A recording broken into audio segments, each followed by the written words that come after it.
There's something almost strange happening with Scottie Scheffler right now. He's not falling apart. He's not playing badly. He's not disappearing from leaderboards. In fact, that's what makes this story feel so confusing. Week after week, tournament after tournament, Scottie is right there. Close enough to see the trophy. Close enough to make us believe the win is coming. Close enough to remind everyone why he's still one of the most feared players in the game. And yet somehow, he keeps walking away without it. And that's the mystery. How can a player look this solid, this steady, this in control, and still not finish the job? Is it bad luck?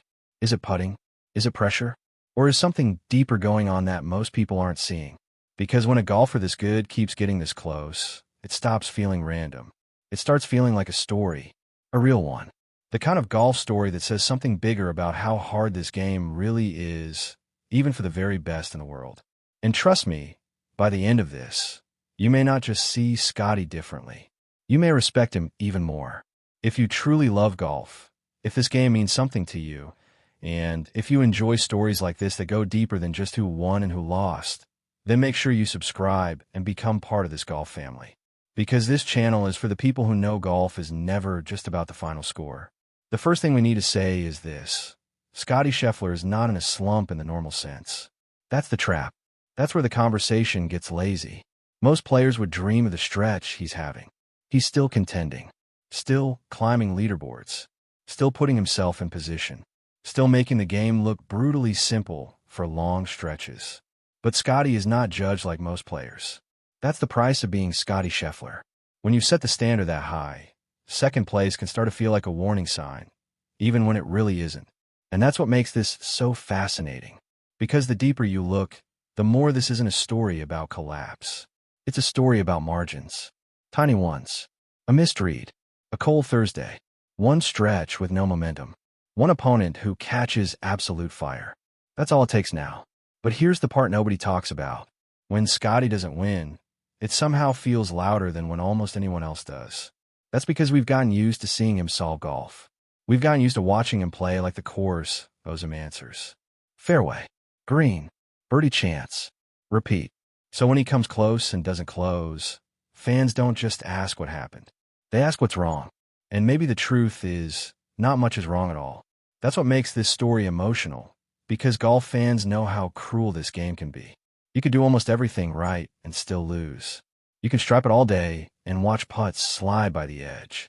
You can recover from mistakes, hang around, fight back, and still run out of holes. That sounds dramatic, but for Scottie lately, that's been real. Wait till you hear what the actual pattern might be. A lot of it starts before Sunday even arrives. One of the biggest themes around Scottie's recent run has been slow starts. Not disasters, not train wrecks, just slow enough to make the weekend harder than it needs to be. When you open with a 72, a 73, or a messy round that leave you chasing, you can still absolutely contend. Scottie is talented enough to erase deficits that would bury almost anybody else. But there's a difference between hunting from behind and controlling a tournament from the front. And Scottie knows it. That's why this is so intriguing. He hasn't been getting blown out. He's been spending energy climbing back into tournaments he might have been able to own from the beginning. And in golf, that matters. Chasing asks something different from you. It adds stress. It changes decision-making. It makes every missed putt feel twice as heavy. It can turn patience into pressure before you even realize it. And this is where everything changed. Because once he gets back into contention, the conversation flips from, can he recover, to why didn't he finish it? That's an unfairly thin line. But it's real. At the Masters, he got close. Very close. At Heritage, he pushed all the way into a playoff and still came up short. Then another runner-up. Then more questions. But what stands out is not that Scottie disappeared under pressure. It's that he kept putting himself in the blast zone. Again, and again, and again. That tells you something important. This is not a player who has lost his game. This is not a player who suddenly can't handle the moment. This is a player who is still elite enough to keep arriving at the last chapter. He just hasn't liked the ending. And that hurts more, honestly. Because when a player misses the cut, fans move on. When a player finishes 37th, nobody turns it into a mystery. But when a player keeps finishing right there, close enough to touch it, every near miss starts to leave a mark. Not just on stats, on the feeling of the season. But here's the twist. Sometimes the reason a great player doesn't win has nothing to do with weakness. Sometimes it has everything to do with what the other guy does. That matters in Scottie's case. There have been weeks where he didn't fold. He just got beat. Someone else hold everything. Someone else caught the perfect run. Someone else had that one untouchable stretch where the tournament moved from tense to gone. And that's a brutal part of golf fans sometimes forget. You don't need to play badly to lose. You just need another elite player to play one gear better for 4 hours. That's why this whole "why can't he win" question is both fair and a little misleading. Because in one sense, it's valid. He's been close enough that you expect more. But in another sense, the question itself proves how ridiculously good he still is. Nobody asks that question about players who aren't constantly in the frame. And now we get to the hardest part of the story, the mental side. Not because Scottie looks broken. He doesn't. Not because he seems scared. He doesn't. But because golf has a way of planting tiny thoughts in your mind and letting them grow. A putt that lips out this week can follow you into next week. A slow start can make you too aware of the next slow start. A near miss can sharpen your focus or quietly tighten your grip. That's the danger zone for every great player. Not panic, not collapse, just a little tension in moments that used to feel automatic. And to Scottie's credit, he's never looked like a guy searching for excuses. He usually sounds grounded, clear, honest. He seems to understand that golf is a long game, not just a one-week emotional reaction. That's part of what makes him so respected. He doesn't scream for attention. He doesn't turn every frustration into drama. He just keeps showing up, keeps competing, and keeps expecting more from himself. And honestly, that's probably why fans stay so invested in him. Because there's something deeply relatable about watching a guy do almost everything right and still have to wait. Every golfer understands that feeling on some level. You flush it, but not close enough. You read it right, but stays high. You stay patient, but the break never comes. You do the work, and the reward still delays itself. Scottie's version happens on the biggest stages in the world. But emotionally, every golfer knows that pain.